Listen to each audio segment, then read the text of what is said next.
Friends, এটা হচ্ছে আমরা দুজন। আমাদের অনেকে বাড়ির ট্যুর চাইছিল, তো আজকে আমি ট্যুর আমাদের পার্সোনাল পুকুর আছে, আমাদের পার্সোনাল পুকুর। এখানে আমরা একটা কামানও রেখেছি, এটা একটা শোপিস টাইপের। হ্যাঁ, শোপিস টাইপের। সামনে আমাদের ঘরের গেটে আসো।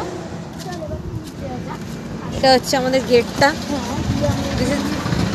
Theme of the Taj Mahal, Rajbari type, পুরো গার্ডেন সিস্টেম এখানটা। গেটটা দেখলেই মনে হচ্ছে রাজবাড়িতে ঢুকছি। এই যে বড় বড় লোক, এখানে একটা সুইমিং পুল করা হয়েছে আমাদের। সুইমিং পুলটা আমরা এখন ঢেকে রেখেছি, কারণ এখন ইউজ করছি না। এখন হচ্ছে এগুলো আমাদের সব রুম। এগুলো সব রুম। আমরা থাকি, আমাদের ফ্যামিলি মেম্বারে 5 জন আছি, তো আমাদের লাগবে। আমার 5টা রুম করা হয় তার জন্য। রাজ দরবার,